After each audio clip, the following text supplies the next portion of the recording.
Halo, assalamualaikum warahmatullahi wabarakatuh. Ketemu lagi sama saya Erisan, masih di cerita seputar kopi. Halo teman-teman, apa kabar semua? Di video kali ini saya mau sharing sama teman-teman tentang bagaimana cara ngeblend kopi atau mencampur kopi. Oke, so ikuti videonya bersama Erisan di cerita seputar kopi.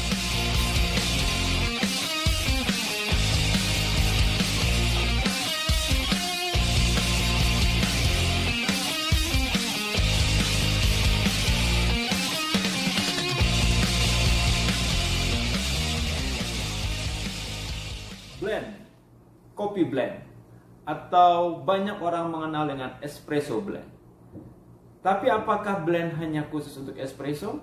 Ataukah blend bisa juga dipakai untuk di seduhan manual atau diperlakukan seperti layaknya single origin?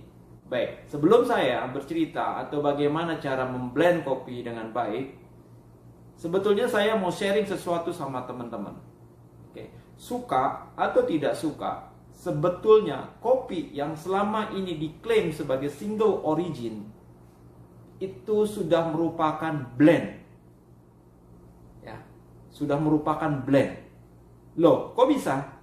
Ya, karena sebetulnya di perkebunan itu sendiri, ya, karena sejak pada saat zaman Belanda atau pada saat kopi masuk ke Indonesia, pada saat itu belum mulai dilakukan yang namanya penanaman single varietas. Tetapi pada saat itu yang penting adalah menanam kopi. Banyak petani yang sampai hari ini pun kalau ditanya varietasnya apa, mereka masih agak kesulitan menjawab. Ya, karena pengenalan varietas pada kopi di Indonesia itu juga mulai digaungkan atau mulai diperkenalkan ketika era specialty kopi masuk.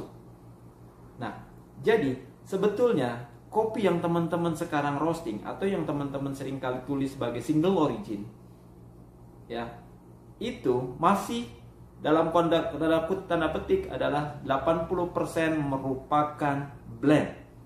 Blend dari mana? Blend varietas. Itu sebabnya seringkali kalau kita beli green beans, mereka mencantumkan multi varietas, ya, yang mana setiap varietas itu memiliki karakter sendiri dan memiliki kelebihan masing-masing. Ya, itu sebabnya sebetulnya kopi sudah blend dengan sendirinya, yaitu blend varietas. Seberapa sulitkah kita ngeblend? Sebetulnya tidak terlalu sulit kalau kita memang sudah tahu tentang kopi itu sendiri. Oke, ada beberapa hal alasan para pelaku kopi melakukan blend. Yang pertama adalah para pelaku kopi melakukan blend adalah dengan tujuan untuk menghasilkan sebuah cita rasa yang baru, yaitu menggabungkan cita rasa dari beberapa single origin menjadi cita rasa yang kompleks atau yang lengkap. Ya, karena tidak semua jenis kopi atau kopi dari setiap daerah itu memiliki karakter sendiri-sendiri. Ya, ada yang memiliki body cukup kuat, tetapi mungkin acidity-nya juga cukup rendah, atau ada kebalikannya. Acidity atau sweetness-nya bagus, tapi mungkin body-nya tidak terlalu tebal atau tidak terlalu tinggi. Nah, itulah alasan pertama kenapa para pelaku kopi melakukan blend. Alasan yang kedua, kenapa para pelaku kopi melakukan blend adalah sebenarnya untuk menekan cost. Ya, menekan cost atau mengurangi cost. Misalkan contoh, ada beberapa pelaku kopi yang melakukan blend antara Arabica dengan Robusta dengan persentase tertentu. Kenapa mereka melakukan blend dengan Robusta? Selain tadi ingin mendapatkan hasil yang atau cita rasa yang baru, tetapi juga adalah dengan tujuan menekan cost. Ya, menekan cost. Karena kalau misalkan semua menggunakan Arabica, maka costnya akan terlalu tinggi. Maka mereka mencampur dengan dengan Robusta sehingga costnya lebih berkurang. Itu alasan yang kedua. Alasan yang ketiga adalah kalau single origin itu hampir di semua coffee shop, apalagi kalau single originnya sudah terkenal, pasti banyak orang yang pakai. Ya, salah satu membedakan biasanya hanyalah dengan cara profile roasting atau cara seduhnya.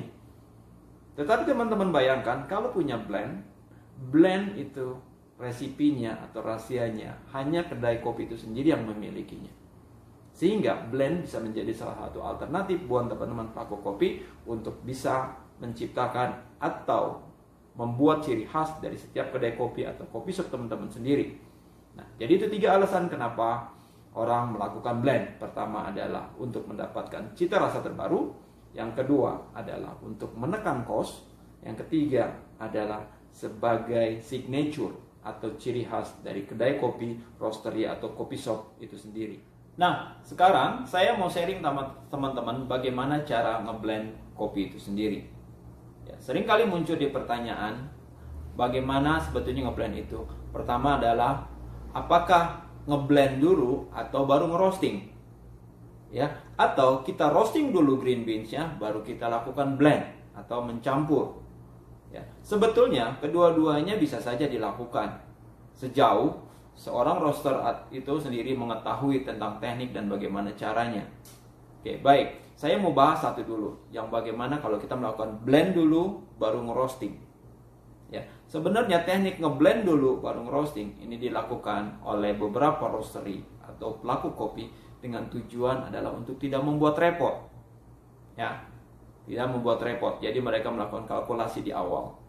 Nah, tetapi ada satu syarat yang harus dilakukan kalau kita mau melakukan ngeblend dulu baru ngeroasting. Ini sejauh pengalaman yang saya miliki, ya. Jadi saya biasanya melakukan blending dulu baru untuk roasting. Itu kalau ya kopi yang saya miliki, kopi yang akan saya campur itu memiliki density yang sama.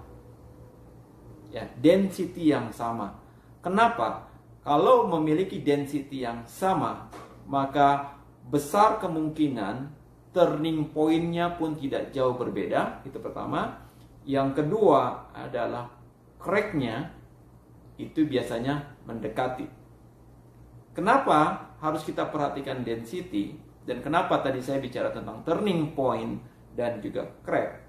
Supaya dari kopi yang saya campur ini memiliki developing time yang hampir bersamaan. Sehingga tidak terjadinya perbedaan yang cukup jauh. Ya, sehingga semua kopi yang saya blend terdevelop dengan baik atau matang dengan baik. Ya, karena kalau salah satu dari kopi itu matangnya kurang baik, maka akan mengakibatkan rasa juga yang mengganggu. Nah, itu alasan kalau teman-teman mau melakukan blending dulu dan baru ngeroasting. Nah, sementara ada pelaku lain atau pelaku kopi lain yang melakukan ngeroasting dulu baru ngeblend. Ini biasanya para pelaku yang melakukan hal ini, mereka membuat profile dulu dari setiap single origin, atau mereka mencari cita rasa terbaik dari single origin yang mereka miliki, baru setelah itu mereka melakukan blend dengan persentase tertentu. Ya, jadi itu ada dua hal. Jadi kedua-duanya sah-sah saja. Tidak ada yang bilang yang ngeblend dulu baru ngeroasting itu lebih baik, atau yang ngeroasting dulu baru ngeblend itu jauh lebih baik. Ya, yang penting adalah kita sebagai pelaku atau roastery mengerti apa yang mesti kita perhatikan sebelum kita melakukan blend.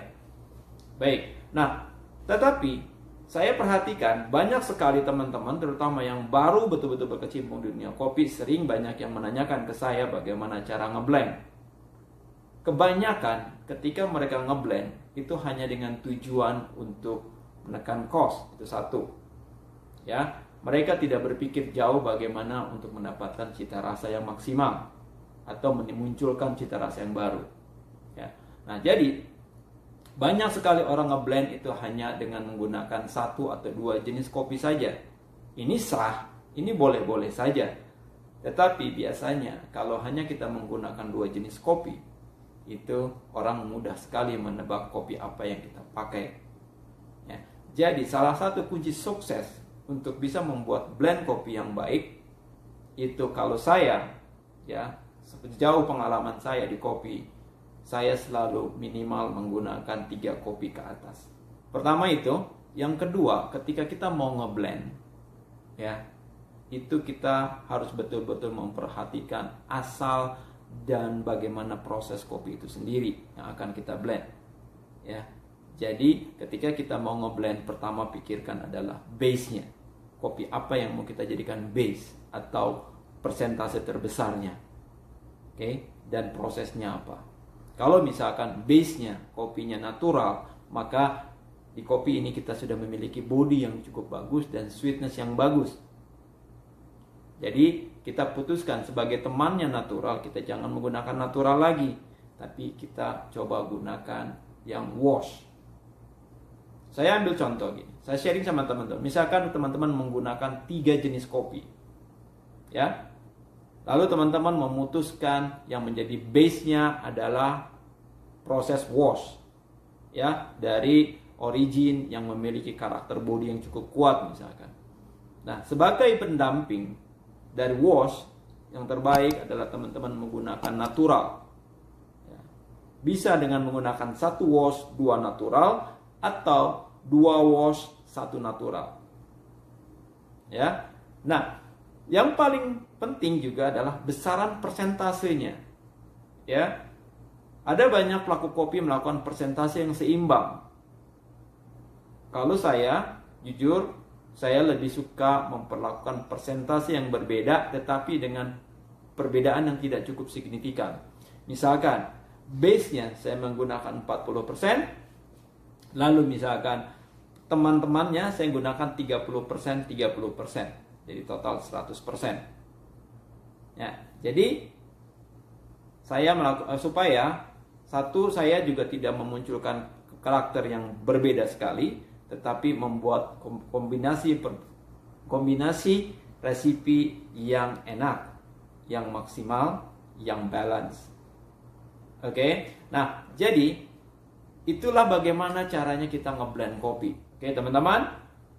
Sekian dulu video yang bisa saya sharing di kali ini.